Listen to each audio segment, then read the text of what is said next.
श्री कलिक पुराण में तीसरे अध्याय में सूर्य जी बोले कि हे ऋषियों, तदंतर वह पद्मा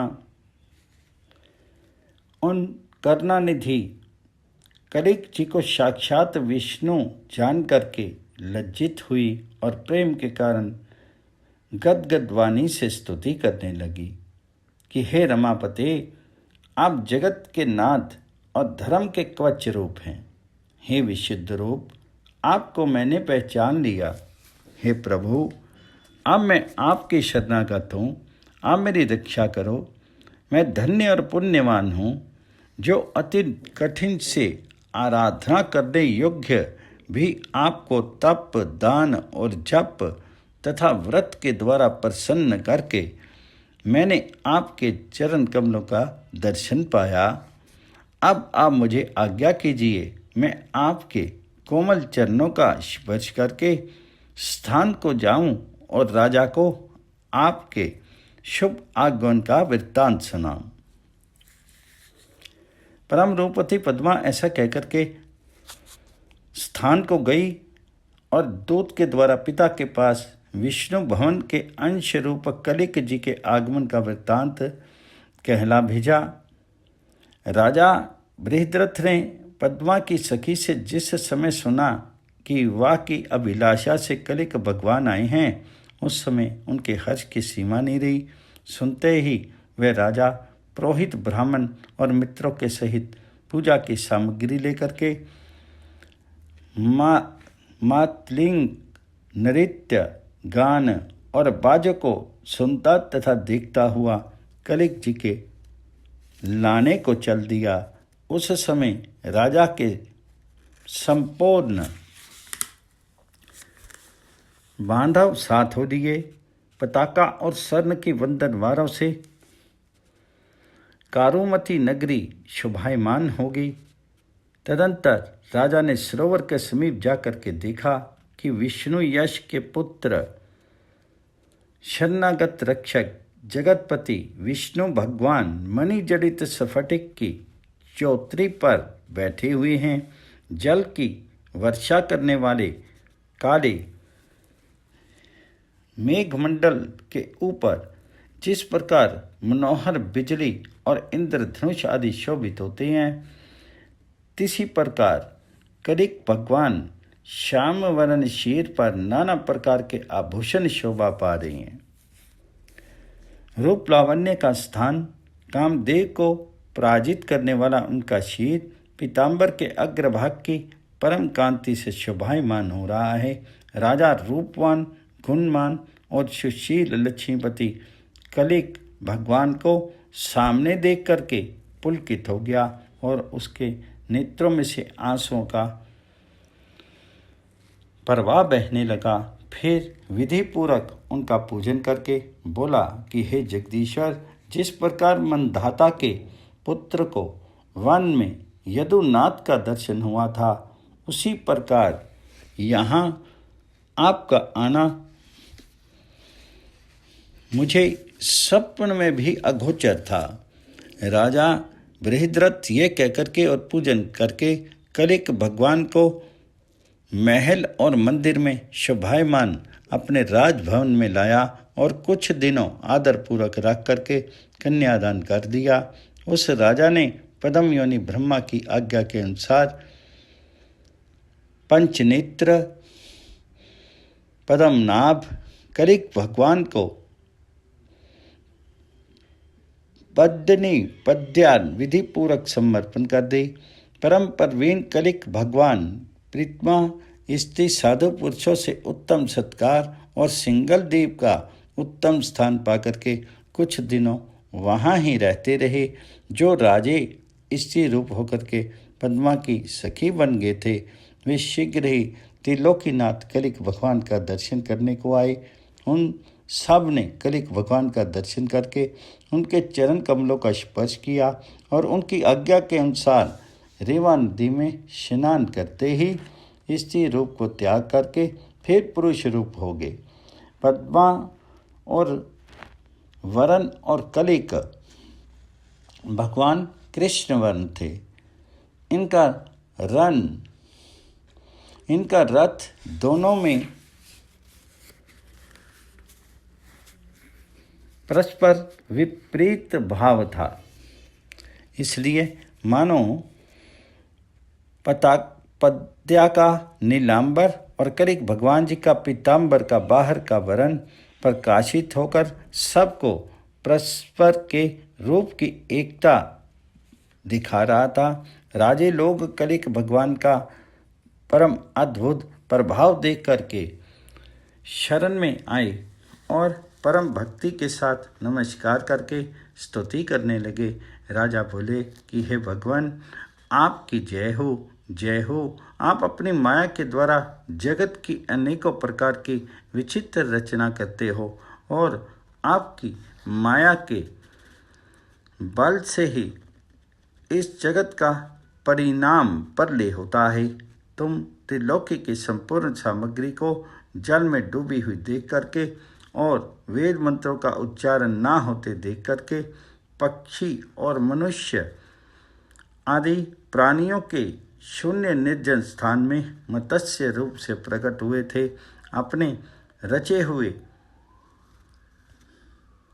धर्म रूप सेतु की रक्षा करने के निमित्त आपका ऐसा अवतार होता है। जिस समय दैत्यों की सेना इंद्र को पराजित करने लगी और त्रिभुवन विजयी पवन प्रकर्मी हिरण्याक्ष दैत्य भी उन इंद्रदेव का संहार करने के निमित्त उद्यत हुआ, उस समय दैत्यों का नाश और पृथ्वी का उद्धार करने का संकल्प करके आपने महावरा अवतार धारण किया। अब आप हमारी रक्षा करिए। पहले जिस समय देवता और दैत्यों ने मिलकर के समुद्र को मथने के निमित्त मंदराचल पर्वत को स्थापन करने का स्थान नहीं पाया और चित्त में व्याकुल हुए, उस समय आपने उनकी सहायता करने का संकल्प करके कूर्म अवतार धारण किया और फिर उस पर्वत को अपनी पीठ पर धारण किया। देवताओं के अमृत पान कराने के अभिप्राय से ही आपने कूर्म रूप धारण किया था। हे परमेश्वर, अब आप हम दीनहीन राजाओं के ऊपर प्रसन्न होइए। जिस समय महाबली महापराक्रमी त्रिभुवन विजयी हिरण्यकश्यप प्रधान देवताओं को पीड़ा देने लगा और देवता भी जिस समय उस दैत्य के भय से अत्यंत भयभीत हुए, तब आपने उनकी रक्षा करने के निमित्त उस दैत्यराज हिरण्यकश्यप के वध करने का संकल्प किया। परंतु वह दैत्यराज ब्रह्मा जी के वरदान के कारण अवध्य था, अर्थात ब्रह्मा जी ने उसको यह वरदान दिया था कि देवता, गंधर्व, किन्नर, मनुष्य अथवा नाग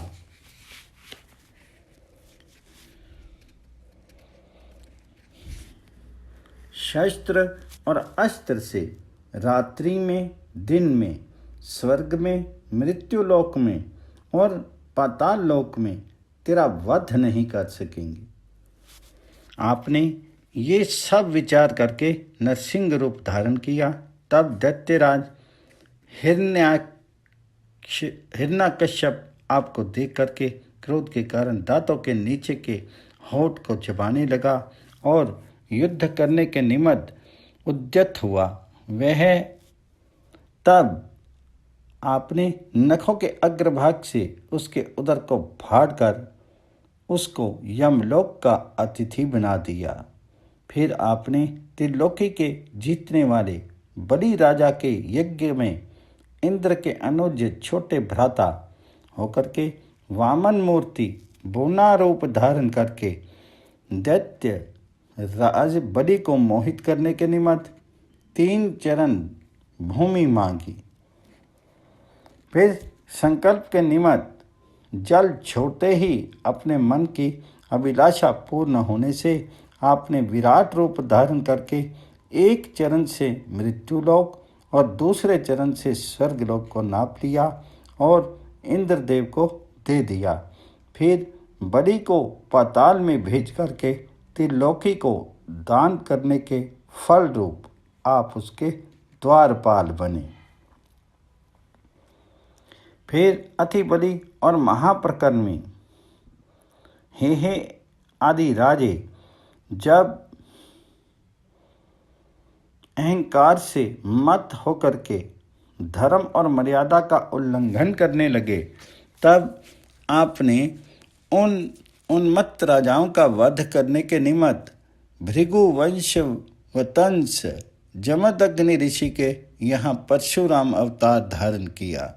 फिर आपने उस परशुराम अवतार में पिता के होम की धेनु का हरण करने के लिए के कारण अत्यंत क्रुद्ध हुए 21 बार पृथ्वी को शक्तिहीन किया।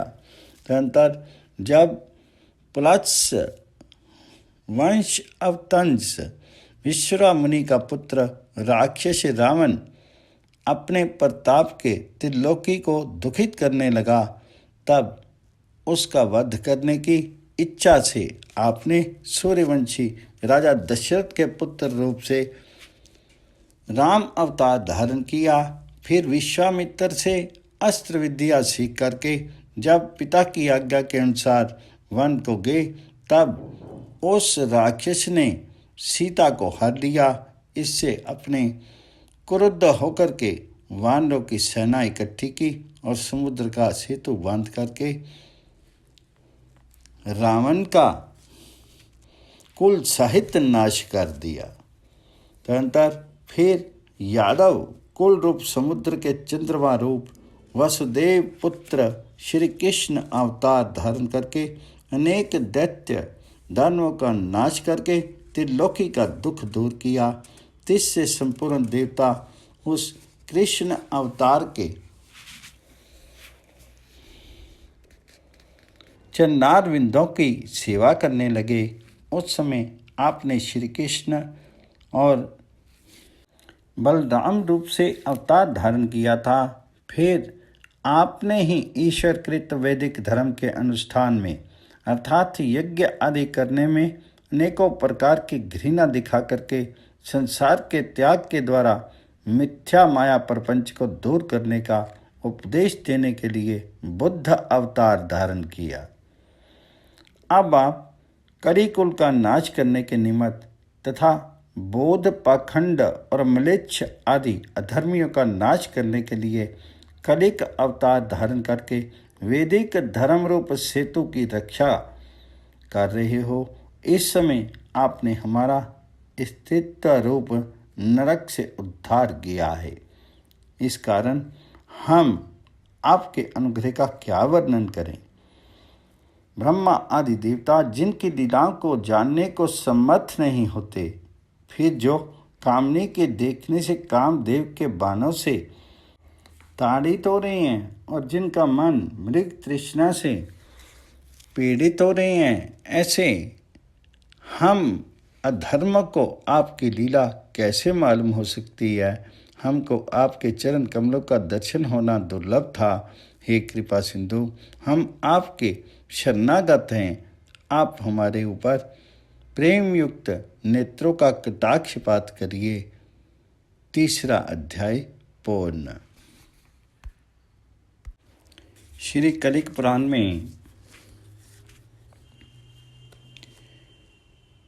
4 अध्याय सूजी बोले कि हे ऋषियों, पुरुषोत्तम कलिक भगवान अपने भक्त राजाओं की स्तुति सुनकर के ब्राह्मण, क्षत्रिय, वैश्य और शूद्र इन चारों वर्णों के धर्मों का उपदेश करने लगे।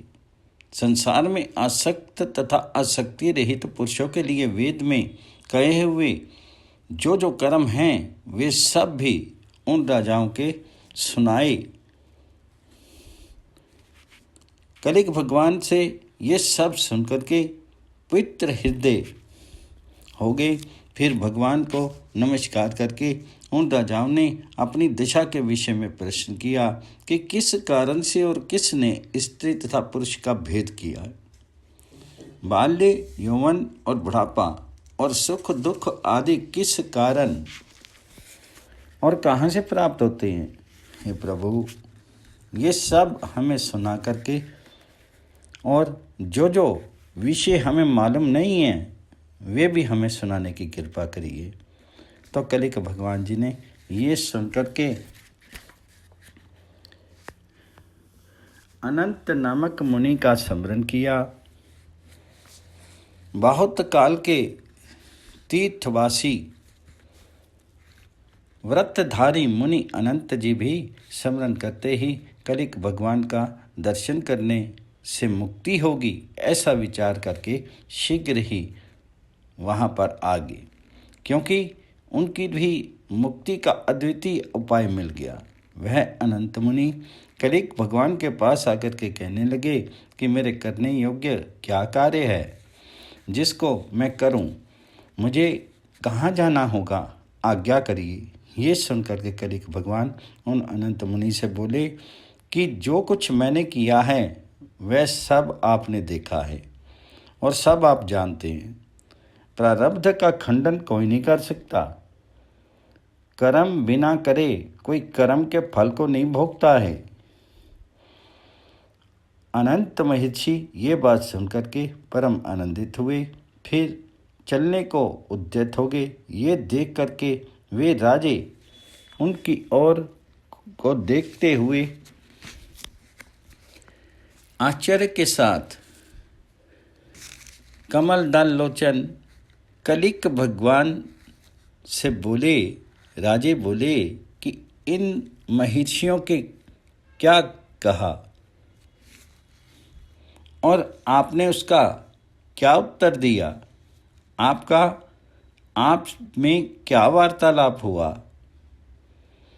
उसको सुनने की हमारी इच्छा है। मधुसूदन कलिक भगवान राजाओं की यह बात सुन कर के कहने लगे कि हमारा जिस विषय में वार्तालाप हुआ उसको जानने की यदि तुम्हारी इच्छा है तो इन शांत हृदय मुनि से पूछो। वे राजे कलिक भगवान की यह बात सुनकर के प्रश्न का मर्म जानने के लिए अनंत मुनि को प्रणाम करके पूछने लगे। राजे बोले कि हे महर्षि, धर्म के कवच रूप से रक्षा करने वाले कलिक भगवान के साथ आपका जो वार्तालाप हुआ सो हमारी समझ में नहीं आया, इसका क्या कारण है? हे प्रभु, आप इसमें उसका ठीक कारण कहिए। ये सुनकर के अनंत मुनि बोले कि पहले पुरी का नाम की नगरी में वेदाई को जानने वाले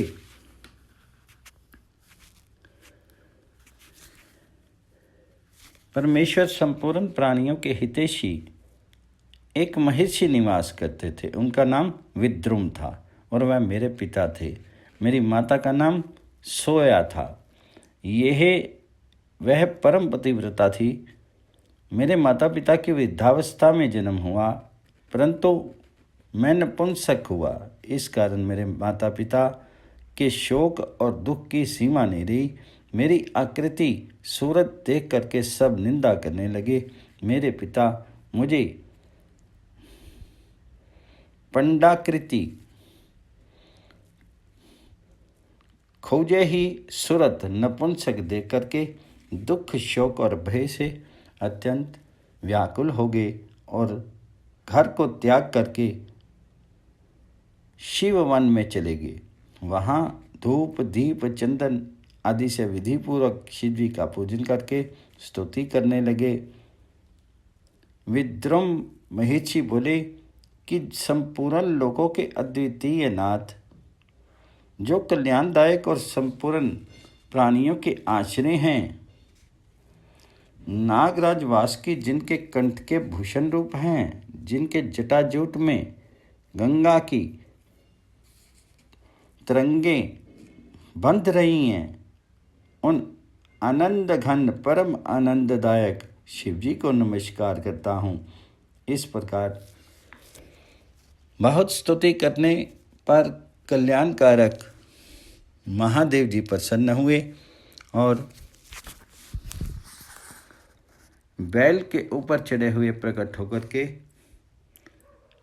प्रसन्न मुख से मेरे पिता से कहने लगे कि वर मांग, ये सुनकर के मेरे पिता विद्रुम महर्षि बोले कि मेरी पुत्र करीब है, इसका कारण मैं हृदय में अत्यंत दुखित होता हूँ।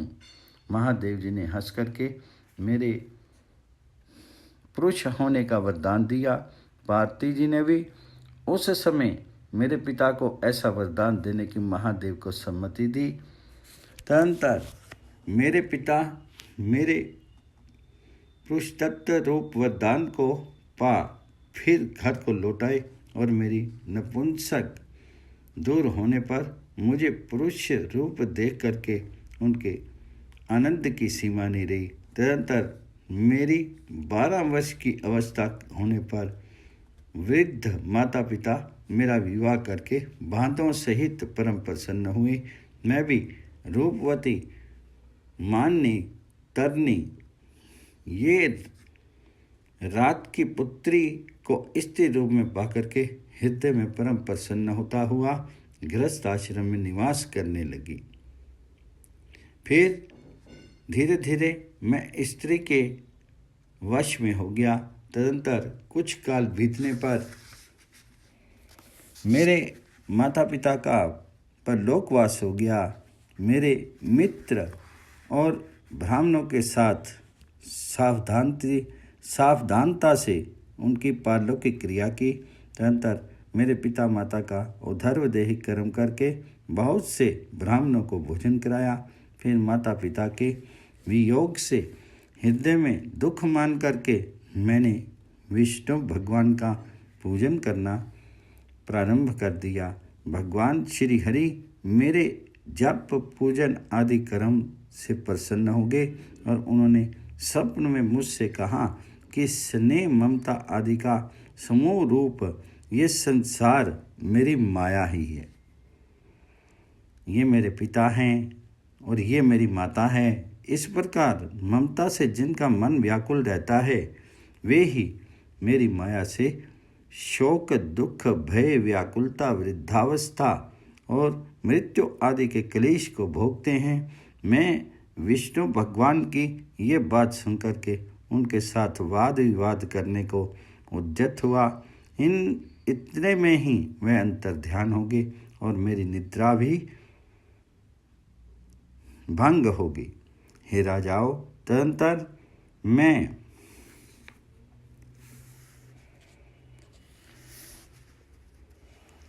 आश्चर्य में होकर के पुरी का नगरी को त्याग करके स्त्री सहित पुरुषोत्तम नामक स्थान को चला गया। मैंने उन पुरुषोत्तम के दाहिनी और अपना उत्तम आश्रम बनाया और वहाँ रह करके स्त्री तथा सेवकों सहित श्री हरि की सेवा करने लगा। मैं विष्णु भगवान के उस पुरुषोत्तम नायक स्थान में रह करके उनकी माया को देखने की इच्छा से नित्य गान और जप के द्वारा यम का भय दूर करने वाले श्री हरि का चिंतन करने लगा। ऐसा करते करते 12 वर्ष बीत गए। तब एक समय द्वादशी की पारना व्रत के अंत के भोजन के दिन मैं बांधवों को साथ लेकर के स्नान करने की इच्छा से समुद्र के तट पर गया। वहाँ समुद्र में ज्यों ही गोता लगाया वैसे ही भयानक तरंगों से व्याकुल हो गया और उठ नहीं सका। मत्स्य आदि जलचर मुझे नोचने लगे। मैं कभी डूब जाता था, कभी उछल आता था। इस प्रकार मेरा अंतःकरण व्याकुल हो गया। मैं जल की हिलोरों से अचेत बेहोश हो गया। मेरा संपूर्ण अंग वश में नहीं रहे और क्या कहूँ कि मृतक के समान हो गया। तदनंतर वायु के वेग से चलायमान करके मुझे समुद्र के दक्षिण तट पर ला करके डाल दिया। मैं वहाँ पड़ा था कि उसी समय एक वृद्ध शर्मा नामक ब्राह्मण ने मुझे उस दशा में देखा और संध्या वंदन के अनंतर करना युक्त हृदय से मुझे अपने घर को ले गया। धर्मात्मा और स्त्री पुत्र, धन आदि से संपन्न वह वृद्ध शर्मा ब्राह्मण मुझे निरोग करके मेरा पुत्र के समान पालन करने लगा। हे राजाओं, मैं तहाँ दिशा देश आदि कुछ भी नहीं जानता था, अर्थात अंतःकरण में अत्यंत दुखित रहता था और उन ब्राह्मण ब्राह्मणी को ही माता पिता मान करके तहाँ ही निवास करता रहा। जब उस ब्राह्मण ने अनेक प्रकार से परीक्षा करके मुझे देख लिया कि ये वेद विहित धर्म का आचरण करने वाला है, तब उसने नम्रतापूर्वक अपनी कन्या के साथ मेरा विवाह कर दिया। उस ब्राह्मण कन्या का नाम चारुमती था। उसके शीर का वर्ण तपाए स्वर्ण के समान था।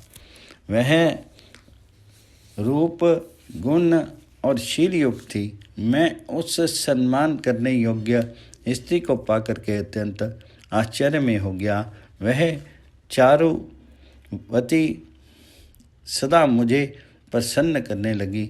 मैं तहाँ अनेकों प्रकार के सुख भोग करने लगा। काल के क्रम से मेरे 5 पुत्र उत्पन्न हुए।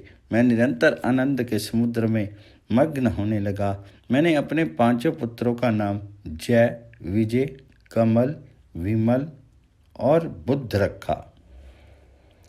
अपने पुत्र बांधव होने से तथा अनेकों प्रकार के धनों का स्वामी होने से, जिस प्रकार इंद्र स्वर्ग में देवताओं के पूजनीय हैं, इसी प्रकार मैं सबका पूजनीय और सर्वत्र विख्यात हो गया। मुझे आपने बुद्ध नामक ज्येष्ठ पुत्र का विवाह करने का उद्यत हुआ देख करके एक धर्मसार नामक ब्राह्मण ने प्रसन्न चित्त से अपनी कन्या देने की इच्छा की। उसने कन्या का विवाह करने को वेद के पारंगत ब्राह्मणों से संपूर्ण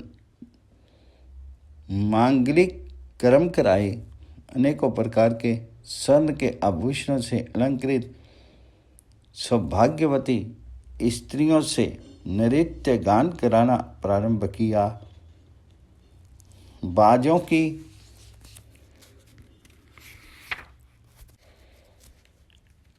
मदर ध्वनि से सबका चित्त आकर्षित होने लगा।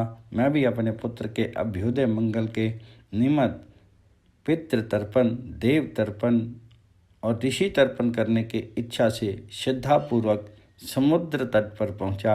वहां समुद्र के जल में स्नान और तर्पण करके शीघ्रता से जल में से निकल करके तट की ओर जाने को उद्यत हुआ तो तट पर दृष्टि डालते ही क्या देखता हूँ, पुरुषोत्तम क्षेत्र के रहने वाले मेरे पहले बांधव स्नान और संध्या कर रहे हैं।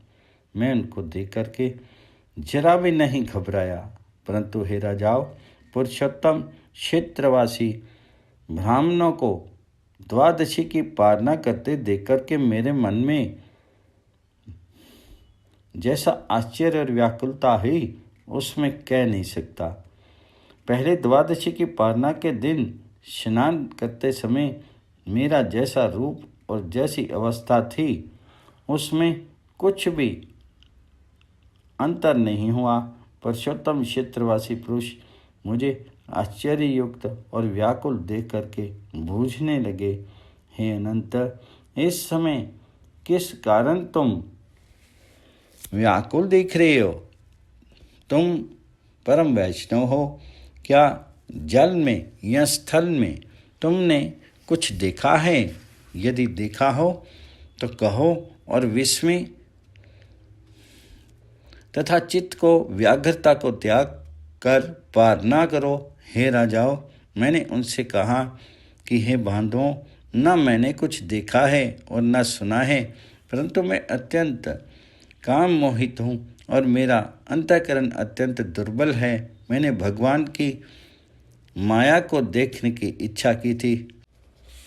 जिस श्री हरि की माया के इससे मैं अति दीन बुद्धि हो रहा हूँ और मेरी इंद्रियां भी व्याकुल हो रही हैं। मैं स्नेह और मोह के वश में ऐसा हो रहा हूँ कि मेरा चित्त कहीं भी स्थिर नहीं होता। मैं जैसा अपने को भूल गया था सो कह नहीं सकता, परंतु मैं श्री हरि की माया के लिए जिस जाल में पड़ा हूँ उस माया जाल का कोई भी अनुभव नहीं कर सकता।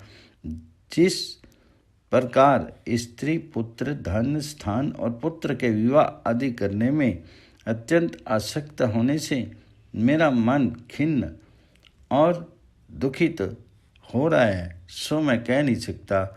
मेरी बुद्धि में कुछ भी निश्चय नहीं होता है। पुरुषोत्तम भगवान की लीला मुझे स्वप्न के समान प्रतीत होती है। हे रजाओ, इस प्रकार व्यग्र हो रहा था कि उसी समय में अभिमानवती स्त्री मुझे विवश और मूड के समान बैठा हुआ देख करके हाय अचानक क्या हो गया ऐसी कहती और रोदन करती हुई मेरे पास आई। मैं पुरुषोत्तम क्षेत्र में पहली स्त्री को देखकर अपने उस स्त्री पुत्र और संपूर्ण ऐश्वर्य आदि की स्मरण से अत्यंत ही कातर और दुखित होने लगा। इतने में ही एक परमहंस मेरे वचनों से ही मुझे समझाने की वहाँ आकर के उपस्थित हो गए। वह परमहंस धैर्यवान, सर्वज्ञ पूर्ण और परम धार्मिक थे। वह परमहंस सूर्य के समान तेजस्वी, सत्य गुणधारी, शांत, शुद्ध और सबके दुखों को दूर करने वाले थे। मेरे बांधव मेरे सामने खड़े हुए उन परमहंस का पूजन करके पूछने लगे कि इसका मंगल किस प्रकार हो। चौथा अध्याय पूर्ण।